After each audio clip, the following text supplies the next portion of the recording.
आज की क्लास में हम देखेंगे थर्मोडायनेमिक्स का जो पार्ट 2 है वो हम आज पढ़ने वाले हैं। वैसे तो कल इसके 2 भाग हो गए, लेकिन लास्ट वीडियो के अंदर हमने देखा था कि ऊष्मागतिकी के 3 नियम, कितने नियम है? 3 नियम। उनके अंदर जो पहला नियम था शून्यांकी नियम था, सेकंड नियम को हमने बोला था प्राथमिक नियम, और थर्ड नियम जो कहलाता है वो कहलाता है। तो हम ये दोनों नियम पढ़ चुके थे। ये नियम जो है वो आपका लास्ट के अंदर आएगा, क्योंकि ये कार्बन इंजन से संबंधित है। इंजन पढ़ेंगे उस टाइम ये पूरा करना है। तो अभी आप ये मान लो कि अभी शून्यांकी नियम कंप्लीट हो गया, प्राथमिक नियम कंप्लीट हो गया। अब हम इनसे रिलेटेड कुछ महत्वपूर्ण परिभाषाओं का अध्ययन करेंगे। जैसे कल प्राथमिक नियम के अंदर उसका स्टेटमेंट ये है कि किसी भी सिस्टम को दी गई जो कुल ऊर्जा है वो 2 भागों के अंदर विभाजित होना चाहिए। एक तो होती है उसकी आंतरिक ऊर्जा, और दूसरी उस सिस्टम के द्वारा किया गया कुल कार्य, क्योंकि कार्य की ऊर्जा ही। तो किसी भी सिस्टम को जब कोई भी एनर्जी देंगे तो वो 2 भागों में बट जाएगी, एक तो उसकी आंतरिक ऊर्जा प्लस कार्य की। अब इनको हम किस प्रकार से लिखते थे? इसको लिखा जाता था Q से, इसको लिखा जाता था U से, और ये आपका W का W। तो ये आपका कौन सा था? प्राथमिक नियम था। अब आज हम इनकी डेफिनेशन के बारे में बात करेंगे कि कुल ऊर्जा क्या होती है, आंतरिक ऊर्जा क्या है, कार्य तो पढ़ते ही रहे हैं। और बाद में हम देखेंगे कि प्राथमिक नियम के आधार पर जो सिस्टम है, जो आपके तंत्र है या जो आपके निकाय हैं, इनको कई भागों के अंदर बांटा गया है। और ये भाग बहुत इंपॉर्टेंट है। जैसे आपको बोल देगा कि समतापी ऊष्मा प्रकरण को बताओ क्या होता है, जिसे हम आइसोथर्मल प्रोसेस कहते हैं। आपको कह दिया जाएगा रुदोषम प्रकरण की परिभाषा लिखो। हमें पेपर के अंदर बोल दिया जाएगा समतापी प्रकरण को समझाओ, आइसोप्रेशर। हमें बोल दिया जाता है कि सम आयतनी को समझाओ। तो इस प्रकार से कई चीजें आएंगी। फिर इन 2 को हम डिटेल से पढ़ेंगे, और इन दोनों के ऊपर ही आपका एक इंजन आता है जिसे हम क्या कहते हैं? कार्नो इंजन, जिसकी ये प्रबल संभावना है कि 101% आपके पेपर में आएगा 4 नंबर का। ठीक है, और ये लास्ट होगा। इससे पहले मैं आपको ये 2 तृतीय नियम पढ़ा दूंगा, आपका चैप्टर कंप्लीट हो जाएगा। जब हम इंजन की बात करेंगे तो इंजन के साथ में हमको प्रेस हीटर पढ़ना पड़ेगा। प्रेस हीटर, अब आप पूछेंगे प्रेस हीटर क्या होता है? जिसे हम रेफ्रिजरेटर कहते हैं, फ्रिज कहते हैं ना, तो उसी का हिंदी में नाम क्या है? Press heater. तो हम इंजन भी पढ़ लेंगे और रेफ्रिजरेटर भी पढ़ लेंगे, तो ये दोनों चीजें कंप्लीट हो जाएगी। तो अब आप सबसे पहले हेडिंग लगाओ आंतरिक ऊर्जा, क्योंकि कल एक नाम आया था आंतरिक ऊर्जा, वो हम पढ़ते हैं। आंतरिक ऊर्जा ब्रैकेट में चिन्ह लिख लेना, डेल्टा U, आंतरिक ऊर्जा।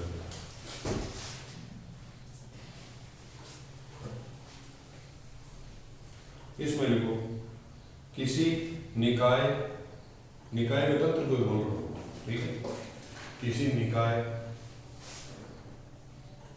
में भरी गैस, किसी निकाय में भरी गैस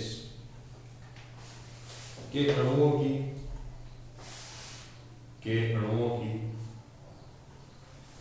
गतिज ऊर्जा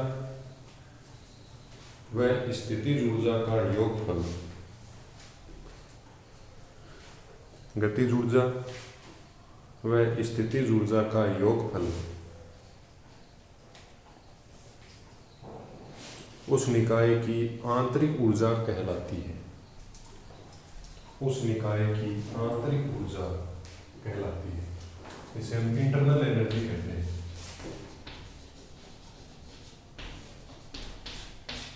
आगे लिखो, इसका मात्रक कैलोरी ओब्लिक जूल है। या तो आप कैलोरी लिखोगे या क्या लिखेंगे? जूल लिखेंगे, कैलोरी या जूल।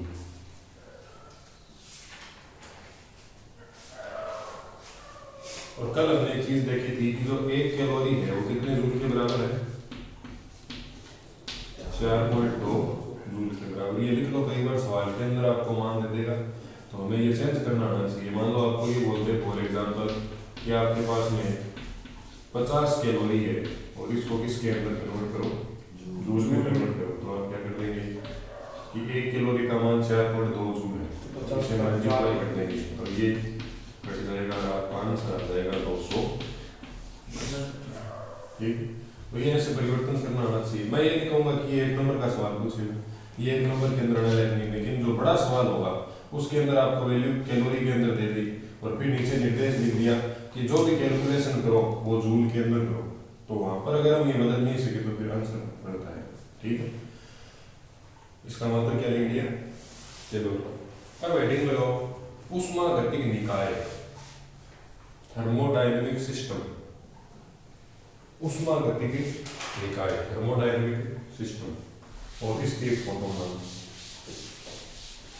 फिर इस सिस्टम के अंदर हम देखेंगे कि जो कार्य किया जाता है उसका समीकरण किस प्रकार को होता है।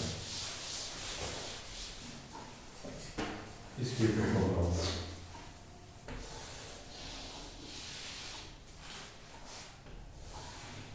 ये हमें क्या बनाई है, कुचालक विभाग। ये क्या है, कुचालक विभाग, क्योंकि इसके अंदर जो भी सिस्टम बना हुआ रहेगा उसका वायुमंडल से हमने कॉन्टेक्ट तोड़ दिया। ठीक है, और इसके ऊपर ये है पिस्टन। क्या है, पिस्टन।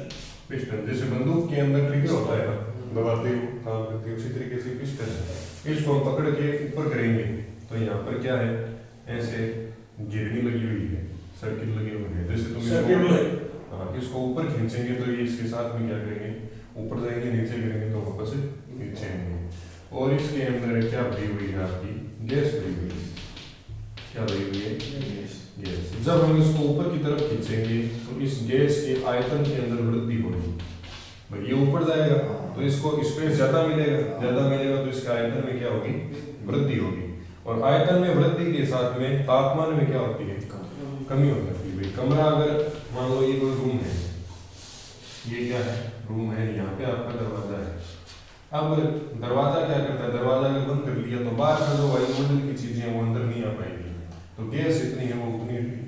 अगर हमने इस दरवाजे को ओपन कर दिया तो अंदर वाली चीजें बाहर भी जा सकती है, बाहर वाली अंदर आएगी। तो हम ये मानते हैं कि बाहर की अंदर की जो चीजें हैं वो बाहर जाएंगी। क्यों, क्योंकि अंदर का जो प्रेशर है V1 वो बाहर के प्रेशर से ज्यादा है, तो ये अंदर से कहाँ जाएगी, बाहर जाएगी। और बाहर जाएगी तो ये अंदर की जैसे फैलेगी। और जैसे जैसे कण दूर होते जाएंगे उनकी एनर्जी क्या हो जाएगी, कम। तो कमरे से बाहर निकलते इसीलिए हमें ठंड महसूस होती है, क्योंकि कमरे के अंदर तो गर्मी सी थी, तो बाहर आते हुए इसी कार्य की बाहर गैस फैली हुई। अब हम अगर इसको ऊपर की तरफ लेके जाएंगे तो गैस फैलेगी, मतलब आयतन बढ़ेगा। आयतन बढ़ेगा तो इसका तापमान कम हो जाएगा। इसके जो आयतन उतना मिलेगा, ऊपर करेंगे तो इसको स्पेस ज्यादा मिलेगा। मान लो ये लाइन अगर मैं यहाँ खींचता तो इतनी जगह ज्यादा है, उसमें ज्यादा फैलती, तो ऊपर जाएगा तो आयतन बढ़ेगा तो तापमान कम हो जाएगा। हिंदी बोल रहे हैं तो हिंदी बोल, मन सुना है तक तो कोई बात होगी, दुनिया में सुन रही है, पूछे ठीक है हिंदी बोल रही है यार, मैं भी मारवाड़ी लागी मतलब क्यों सी ऐसे कि समझो मैं ध्यान समझ के कह रही हूँ, वो उदाहरण की तो बढ़िया हो। दूसरी बात, इसको नीचे की तरफ करेंगे तो आयतन घटेगा तो गैस के अणु आपस में पास आएंगे तो उनके अंदर टक्कर होगी, और टक्कर होगी तो उनका तापमान बढ़ेगा।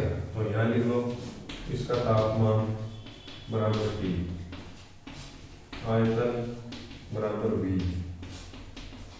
और दाब बराबर देखो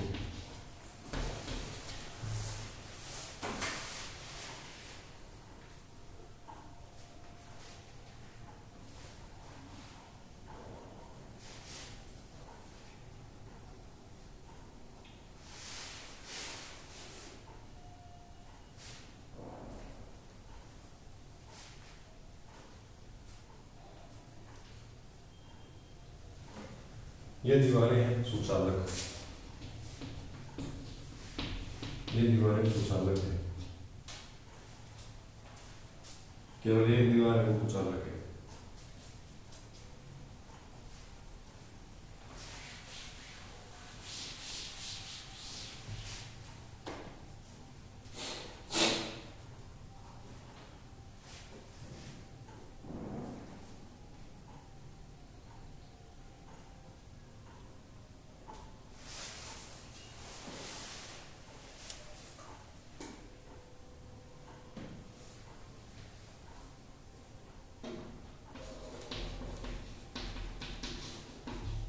ऊष्मागतिक निकाय की परिभाषा में लिखना है।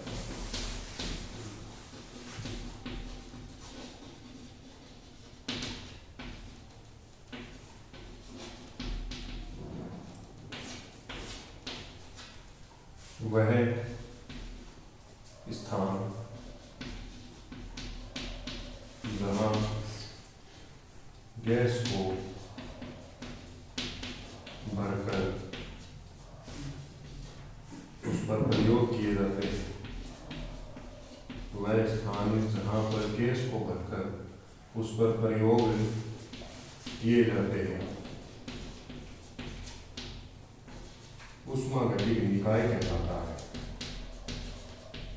ऊष्मागतिक निकाय कहलाता है।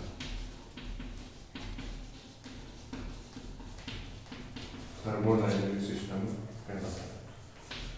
अब इसके अगली को माना एक बेलनाकार पात्र है, इसकी बात कर रहे हैं। माना एक बेलनाकार पात्र है जिसकी बाह्य दीवारें इन दीवारों की जो आउटर सरफेस है की बात कर रहे हैं, जो जिसकी बाह्य दीवारें सुचालक तथा पिस्टन वाली ऊपरी सतह है, पिस्टन वाली ऊपरी सतह कुचालक है।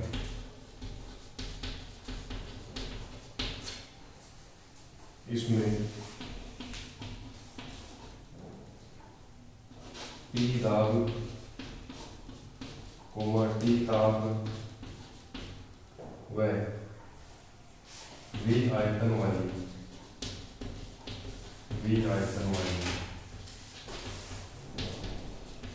गैस भरी हुई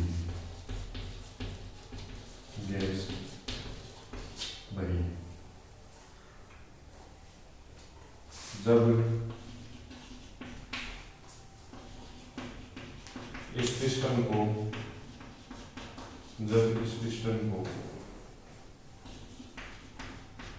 ऊपर विस्थापित करते हैं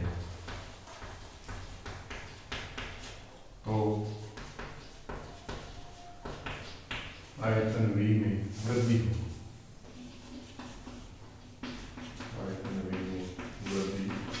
होगी। परिणाम स्वरूप ताप घटेगा। क्यों घटेगा? क्योंकि इनके कणों को दूर दूर फैलने की जगह मिल गई और टक्कर कम हो। तथा इसके विपरीत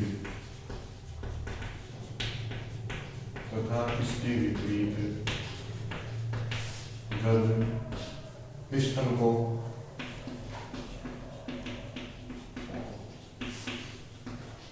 नीचे दबाएंगे, प्रेस करेंगे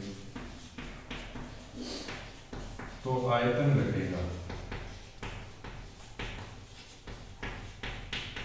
और आयतन घटेगा तो मान लो यहाँ पर 500 कण है। कितने कण है? 500 मॉलिक्यूल है। और 500 मॉलिक्यूल को अगर मैं कह दूं तुम्हें इतने से एरिया के अंदर रहना तो ये सेट तो जाएंगे, लेकिन इनकी टक्कर क्या हो जाएगी? पास बढ़ जाएगी, ये कण पास आ जाएंगे। आयतन घटेगा तो तापमान बढ़ जाएगा। अब ये सारी चीजें हो किससे रही है? इस पिस्टन को ऊंचा नीचा करने से हो रही है। तो ये ऊपर नीचे हम कर रहे हैं और हमारे द्वारा कुछ न कुछ काम किया जा रहा है, तो वो कार्य देखना कितना होगा। तो इतना लिखो। तो तुमसे परिभाषा पूछे तो तुम्हें केवल इस पहले पॉइंट तक लिखनी है, परिभाषा और ये चित्र। अगर तुम्हें बोले कि इसमें किया गया कार्य याद करो तो पूरा करना है।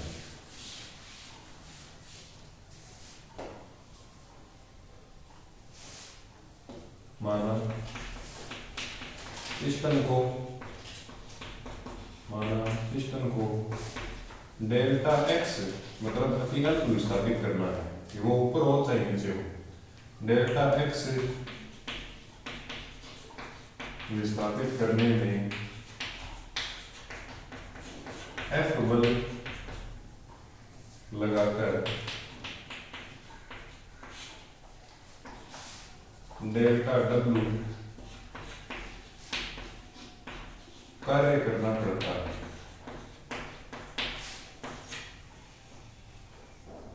है। भाई इसको ऊपर की तरफ लेके जाएंगे, मान लो यहाँ आ गया तो इनके बीच में विस्थापन कितना हो गया ऐसा, और अगर इसको नीचे ले आओगे तो मान लो यहाँ आएगा तो भी मान लेते हैं विस्थापन कितना है, लेकिन कैलकुलेशन एक ही समय करनी है, या तो ऊपर ले जाते टाइम या नीचे ला देते हैं। तो हमने कॉमन लिख दिया कि विस्थापन कितना है डेल्टा एक्स, ऊपर ले जाएंगे तो भी बल लगाएंगे, नीचे लाएंगे तो भी बल लगाएंगे, दोनों में क्या करना पड़ेगा, कार्य करना पड़ेगा। अतः कार्य डेल्टा डब्ल्यू बराबर एफ डेल्टा एक्स, या अल्प विस्थापन के लिए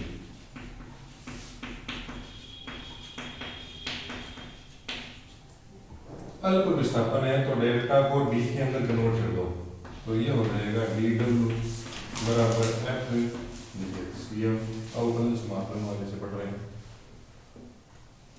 अब दोनों तरफ समाकलन कर देंगे। या तुम ये लिख सकते हो बल की परिभाषा से, बल की परिभाषा से P बराबर F बटा एक, तो F बराबर क्या कहलाता है हमारा P। तो हम ये वैल्यू यहाँ रखेंगे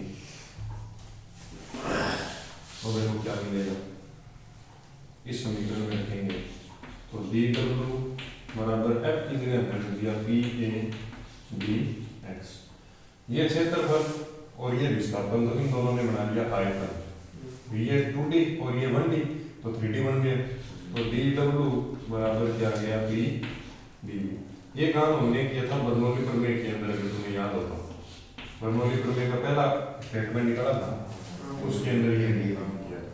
ठीक है, दोनों तरफ समाकलन कर दो, आगे हल नहीं करना तो समाकलन करके छोड़ना है कि ये यहाँ से डी गायब होता है। दोनों तरफ समाकलन करने का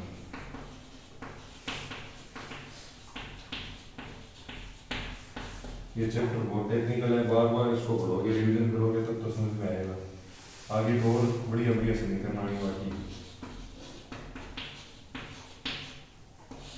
अब देखो सबसे पहले आयतन V1 था, मतलब एकदम नॉर्मल पड़ा था, तो उस समय हमने कार्य भी कुछ नहीं किया था, लेकिन जब आयतन V2 हो गया, हमने या तो इसको ऊपर खींचा या नीचे दबाया, तो हमने कार्य कितना किया W किया, तो ये तो आ जाएगा W और ये पड़ा रहेगा ऐसा, इसको आगे अपडेट कर ये आगे हर डेरिवेशन में काम आने वाली समीकरण है। और W बराबर समाकलन dV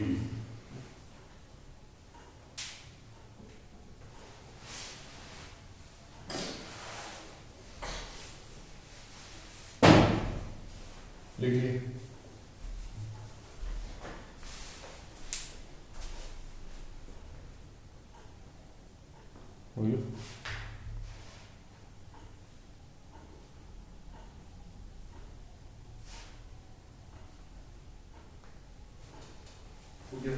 अब इसके आगे हेडिंग लगाओ ऊष्मागतिक निर्देशांक, मतलब ये ऊष्मागतिक जो सिस्टम है वो किन किन बातों पर निर्भर करता है। जैसे आपको कह दिया जाए कि भाई 2 और 3 ये एक निर्देशांक, किसी बिंदु की क्या है निर्देशांक, तो तुम क्या कहोगे कि x से तो कितनी दूरी पर है 2 और y से कितनी दूरी पर है, मतलब हमें उस कण की एग्जैक्ट लोकेशन बताने वाले जो पॉइंट होते हैं उनको हम कोऑर्डिनेट बोलते हैं, या उनको क्या बोला जाता है निर्देशांक बोला जाता है। उसी तरीके से इस सिस्टम के जो एड्रेस होगा वो कौन बताएगा, ऊष्मागतिक निर्देशांक बताएंगे, और उसमें 3 चीजें आती है, एक तो प्रेशर, एक वॉल्यूम और तीसरा टेम्परेचर। तो हमें क्या करना है कि जब हम P, V और T को एक छोटे ब्रैकेट के अंदर रख देते हैं और इस प्रकार रखें कि ये इस सिस्टम की सभी चीजों की व्याख्या कर सके, तो इसे क्या बोला जाता है ऊष्मागतिक निर्देशांक।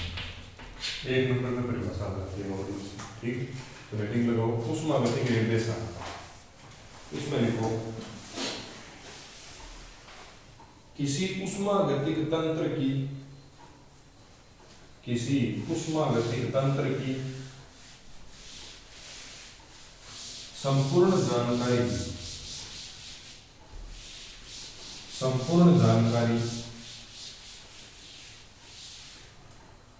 देने वाले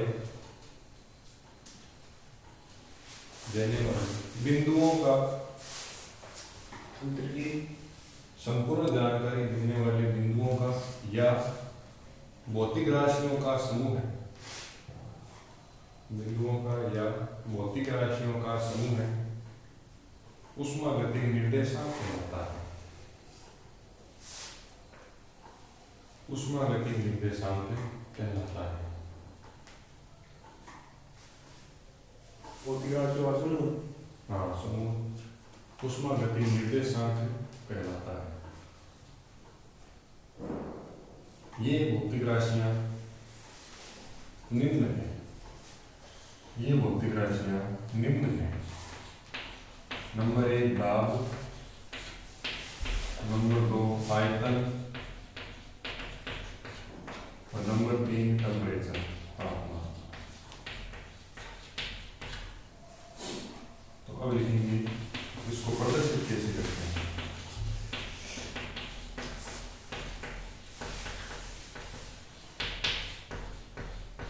उष्मागतिक निर्देशांक को प्रदर्शित करना, प्रदर्शित ऐसे होगा सी बी, इतना नोट करना। छोटी सी परिभाषा है लेकिन आगे काम होता है भाई। इसको तुम अपने मन से भी लिख सकते हो, कोई जरूरी नहीं यही परिभाषा लिखो, लेकिन उसका अर्थ यही करना चाहिए, अनर्थ नहीं होना चाहिए।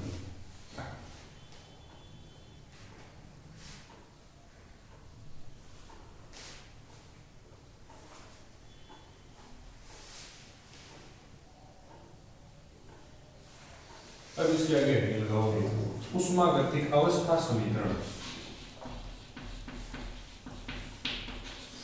उष्मागतिक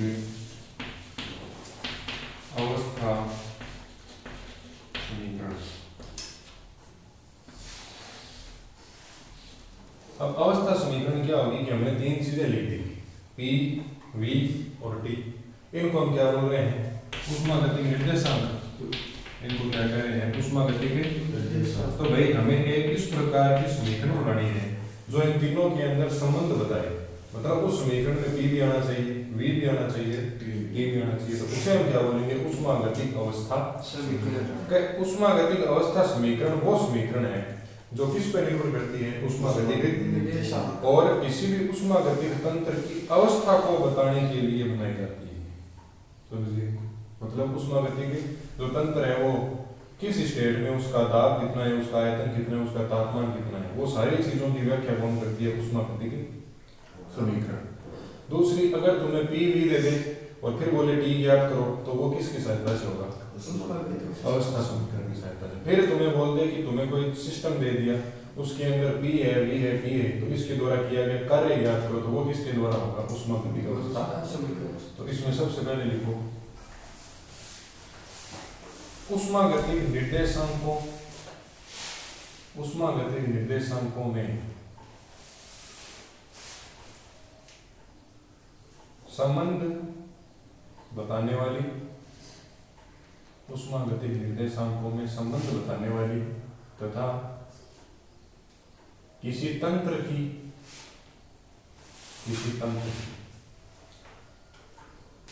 अवस्था की संपूर्ण व्याख्या करने वाली, किसी तंत्र की अवस्था की संपूर्ण व्याख्या करने वाली समीकरण उष्मागतिक अवस्था समीकरण कहलाती है। उष्मागतिक अवस्था समीकरण कहलाती है।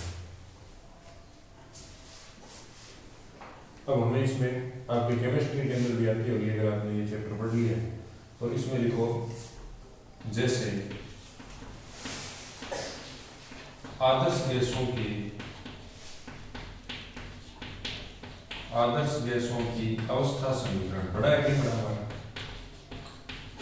केमिस्ट्री के अंदर आएगा। उष्मा आदर्श गैसों की अवस्था समीकरण ये होती है PV बराबर NR। इसी के ऊपर आपका बॉयल का नियम आएगा।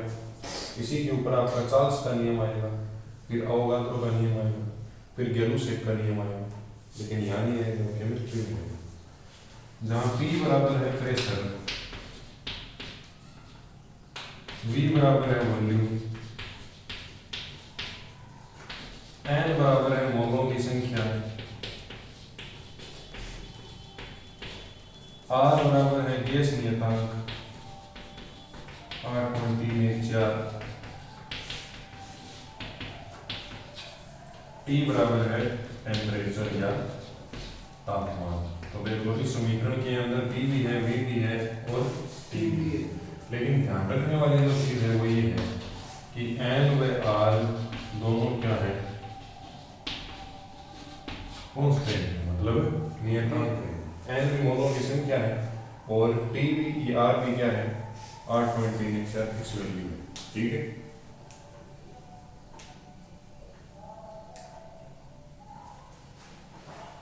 ये समीकरण 1 नंबर में आ सकती है, PV बराबर है, इसका ध्यान रखना होगा।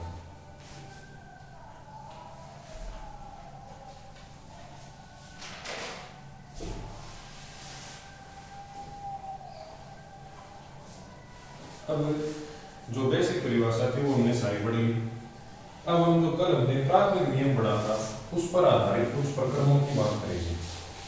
जैसे मैंने क्लास के शुरू में बताया था, समदाबी, समतापी, समायतनी, ठीक है। तो अब हेडिंग लगाओ, कुछ महत्वपूर्ण प्रक्रम,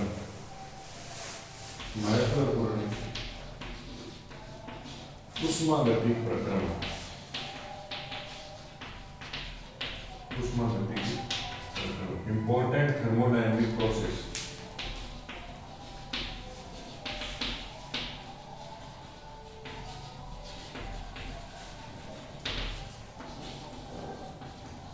अब ये समझ लेना, ये इस पार्ट की रेट की हड्डी है, ये समझ में आ जाएगा तो पूरा पार्ट समझ में आ जाएगा, लास्ट तक कोई दिक्कत नहीं आएगी।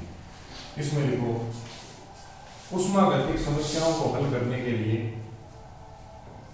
ऊष्मागतिक समस्याओं को हल करने के लिए कुछ ऊष्मागतिक प्रक्रमों की व्याख्या की गई है, कुछ ऊष्मागतिक प्रक्रमों की व्याख्या की गई है जो ऊष्मागतिकी के प्रथम नियम पर आधारित है, जो ऊष्मागतिकी के प्रथम नियम पर आधारित है।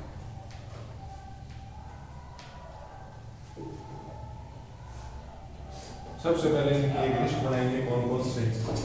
नंबर 1 देखो, समतापी, आइसोथर्मल।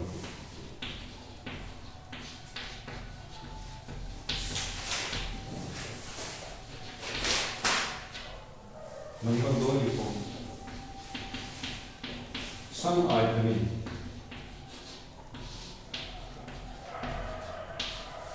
नंबर 3 लिखो, समदाबी।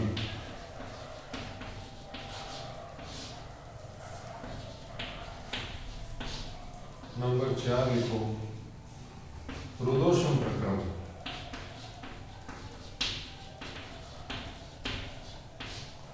नंबर 5 लिखो, चक्रीय प्रक्रम। और नंबर 6 लिखो, स्थैतिक प्रक्रम।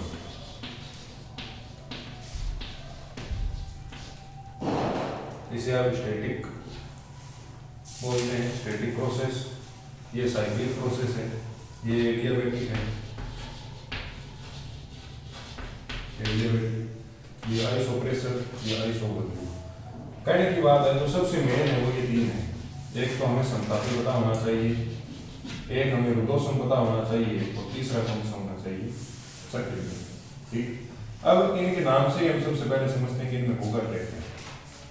भाई ऊष्मागतिकी का प्राथमिक नियम क्या था, Q बराबर U प्लस W, Q बराबर U प्लस W, और इसको हम क्या लिखते थे, डेल्टा Q बराबर delta U P delta P delta V।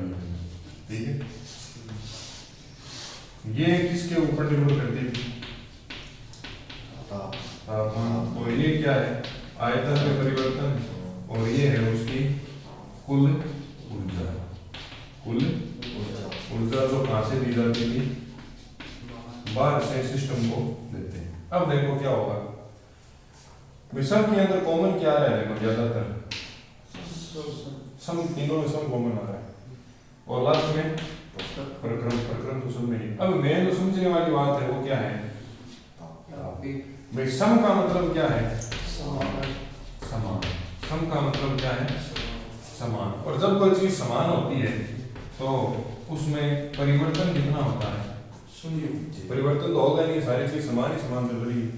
तो एक इस प्रकार का ऊष्मागतिक प्रक्रम जिसके अंदर तापमान क्या रहता है, समान रहता है। तापमान समान, पूरे सिस्टम का तापमान क्या है, और तापमान में परिवर्तन जो है वो कितना है, जीरो है। और जब तापमान में परिवर्तन जीरो होता है तो आंतरिक ऊर्जा का मान कितना होता है, जीरो, क्योंकि तापमान में परिवर्तन नहीं होगा। और तापमान में परिवर्तन नहीं होगा तो सिस्टम की आंतरिक ऊर्जा कितनी हो जाएगी, तो परिभाषा कैसे लिखेंगे, एक ऐसा ऊष्मागतिक प्रक्रम जिसके प्रत्येक बिंदु का तापमान समान रहता है, तापमान में परिवर्तन शून्य होता है, जिस कारण उसकी आंतरिक ऊर्जा कितनी हो जाती है, शून्य हो जाती है। और आंतरिक ऊर्जा जीरो हो गई, ये जीरो हो गई तो उसकी कुल ऊर्जा किसके बराबर हो जाएगी, डेल्टा W। मतलब हम जितनी भी उसको ऊर्जा देंगे वो सारी की सारी उसके कार्य के अंदर बदलती रहेगी। ऐसा प्रक्रम क्या कहलाता है, समग्र। अब एक नाम से समझ में आ गई, कुछ समझेंगे। अब देखो दूसरा, सम का मतलब समान, आयतनी, आयतनी का मतलब आयतन। एक ऐसा ऊष्मागतिक प्रक्रम जिसका आयतन क्या रहता है, समान। अब आयतन समान है तो आयतन में परिवर्तन है, डेल्टा V कितना होगा, जीरो। और डेल्टा V का मान यहाँ जीरो रख दोगे तो ये पूरा का पूरा पद क्या हो गया, जीरो। तो ये जीरो होते ही तुम्हें क्या मिला, डेल्टा Q बराबर डेल्टा Q। तो एक ऐसा ऊष्मागतिक प्रक्रम जिसकी कुल ऊर्जा, उसको जितनी भी ऊर्जा देते हैं वो उसकी किस में बदल जाती है, आंतरिक ऊर्जा के अंदर बदल जाती है, क्योंकि ये तो जीरो ही हो गया, आयतन जीरो। समझ गए, ये हो गया, ये हो गया। अब ये देखो, ये क्या कहता है, समदाबी प्रक्रम। सम का मतलब समान, दाबी का मतलब दाब। एक प्रेशर, एक इस प्रकार का सिस्टम जिसके प्रत्येक बिंदु का दाब क्या रहता है, समान। मतलब दाब में परिवर्तन कितना है, जीरो। तो दाब में तो हमें परिवर्तन चाहिए नहीं, खाली दाब ही है। तो इसकी इस सूत्र से कोई परिभाषा नहीं बनेगी, तो हम इसमें केवल इतने लिखेंगे, एक इस प्रकार का प्रक्रम जिसके दाब में अंतर कितना रहता है, जीरो रहता है, और प्रत्येक बिंदु का दाब समान रहता है, वो प्रक्रम कहलाता है समदाबी प्रक्रम। ये इंपॉर्टेंट है, इसका नाम भी देखो अलग है, रुद्धोष्म। तुम इसको ऐसे याद रखना, रुद्धोष्म का मतलब रुद्ध कर देना। क्या कर देना, रोकना है, रोकना। रुद्ध का मतलब ब्लॉक कर देना, और इन दोनों का अर्थ क्या हो जाता है, रोकना। ये समझ में नहीं आता है विद्यार्थियों की, 100 बार समझाने के बाद में, लेकिन इसको हम याद रखेंगे। रुद्धोष्म का अर्थ है रुद्ध से, रुद्ध का मतलब ब्लॉक करना या रोकना। तो सर ये सारी चीजें देखो ऊष्मागति की, वो ऊष्मा के ऊपर चलती है, और ऊष्मा का संबंध किससे होता है, तापमान से। तो ये रोकेगा, ब्लॉक करेगा, किसको रोकेगा, तापमान को। मतलब बाहर का तापमान का अंदर कोई प्रभाव नहीं पड़ना चाहिए, और अंदर वाले ताप का बाहर कोई प्रभाव नहीं पड़ना चाहिए। और इसी सिद्धांत के ऊपर तुम्हारे बनते हैं थर्मस। क्या बनते हैं, तुम थर्मस के अंदर गर्म चाय भर के लेके गए तो उसके चारों तरफ जो दीवार होती है, पतली दीवार होती है, उसके अंदर गैस भरी हुई होती है। मतलब बाहर का कांटेक्ट अंदर से टूट जाता है, तो अंदर जितनी चाय गर्म है, बाहर चाहे 10 डिग्री माइनस का तापमान हो, चाहे ठंडी नहीं होती, तो उसमें किसका प्रयोग किया जाता है, रुद्धोष्म प्रक्रम। तो एक इस प्रकार का ऊष्मागतिक प्रक्रम जिसमें बाहर के तापमान का अंदर के तापमान के साथ में कोई भी आदान प्रदान नहीं होता, उसे हम क्या कहते हैं, रुद्धोष्म। समझ में लगी कहानी। अब देखो भाई लोगों, दो बच्चे हैं, चक्रीय प्रक्रम। चक्रीय का मतलब क्या होता है, चक्री बना देना, फिरकी बना देना। मतलब तुम घर से निकले, ये ए तुम्हारा घर है, और तुम्हें किसके घर पे जाना है, बी के घर पे जाना है।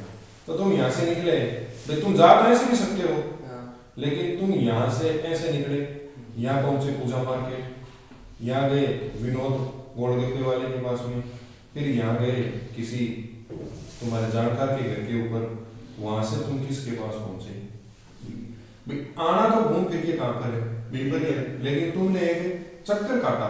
क्या काटा? चक्कर। उसी प्रकार से उस चक्र के नाम से इसका नाम क्या बन गया? चक्रीय। भाई जाना तो एक प्रक्रम के ऊपर ही है, इसी के ऊपर है, लेकिन तुम एक चक्कर काट के जा रहे हो तो उस प्रक्रम को हम क्या बोल देंगे? चक्रीय प्रक्रम। और यहाँ से वापस लौट के कहाँ आना है? देखो तुम्हें अपने घर पे थोड़ी रख ले रहे हो, तो तुम अपने घर पर आओगे तो कहने का मतलब जिससे तुम्हारा काम स्टार्ट हुआ घूम फिर के उसी के ऊपर आ गए, तो ऐसा प्रक्रम क्या कहलाता है? चक्रीय प्रक्रम कहलाता है। समझ में आ गई? अब जब तुम यहाँ से चले और घूम फिर के यहीं पर वापस आ गए, कुल ऊर्जा में परिवर्तन तो होगा ही नहीं, जीरो। कुल ऊर्जा जीरो। तो कुल ऊर्जा का मान यहाँ से क्या हो गया? जीरो। और यहाँ पर मान जीरो हो गया तो हम क्या कह देंगे कि जीरो बराबर delta U plus delta W. तो हम क्या कहेंगे कि डेल्टा यू का मान हो जाता है डेल्टा डब्ल्यू के बराबर, और माइनस का जो चिन्ह है वो क्या बताता है? ऊर्जा में क्या होगी? कमी। फिर घूम फिर के आएंगे तो ऊर्जा में तो क्या होगी? कमी होगी। कार्य हमारा जीरो है लेकिन हमारी ऊर्जा में क्या होगी? अब इसका उदाहरण बताओ। ये कमी दो प्रकार से हो सकती है। एक तो जब हम कार्य करते हैं तो ऊर्जा के अंदर वृद्धि होती है, और जब सिस्टम हमारे ऊपर काम करता है तो ऊर्जा में कमी होती है।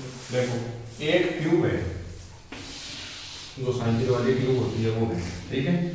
सबसे पहले हम काम करते हैं वो उदाहरण बताऊं। तुमने इसके ऊपर हेडपंप से हवा डाली, हवा भरी। जब तुम्हें उस पंप के तार को बाहर निकाल के देखोगे तो उसका बैरल गर्म हो जाता है, क्योंकि हमने कार्य किया तो ऊर्जा के अंदर वृद्धि हुई। दूसरा, अब मैं अगर इस खिड़की को यहाँ से खोल दूं तो इसके अंदर से हवा क्या होगी? बाहर निकलेगी। वो हवा ठंडी महसूस होती है। वो ठंडी इसलिए महसूस होती है क्योंकि अब जो काम है वो इसके अंदर वाली गैस कर रही है, इस गैस को बाहर निकालने में। मतलब ये ट्यूब कर रही है गैस पर काम, और ये ट्यूब गैस पर काम करेगी। जब तंत्र काम करेगा तो ऊर्जा में क्या होगी? इसलिए वो हमें हवा क्या लगती है? भाई तुम गुब्बारा ले लो, गुब्बारे को तुम फुलाओगे थोड़ी देर बाद में देखो यहाँ से गर्म हो जाएगा, क्योंकि हमने सिस्टम पर काम किया तो ऊर्जा के अंदर वृद्धि। और तुम उस गुब्बारे को ऊपर से छोड़ो, हवा बाहर आएगी तो ठंडी महसूस होगी। क्यों? क्योंकि सिस्टम काम कर रहा है गैस के ऊपर, तो वो हमें क्या लगती है? ठंडी लगती है। ठीक है, तो ये 6 के 6 नाम लिख लो। फिर हम ये 1 नंबर हेडिंग से अगली वीडियो के अंदर बात करेंगे। आज हमने तो समझ लिया कि ये क्या क्या चीजें हैं, फिर हम नेक्स्ट वीडियो में यहाँ से चालू करेंगे और ये सारी चीजें कवर कर लेंगे। ये होने के बाद में आप ये मान लो कि आपका जो चैप्टर है वो कितना % कंप्लीट है? 85% कंप्लीट है। बाद में बचेंगे आपके इंजन और रेफ्रिजरेटर, बस इतना ही काम। ठीक है, तो ये सारी चीजें आप नोट कर लो, फिर हम अगली वीडियो के अंदर इन्हें देखेंगे। धन्यवाद।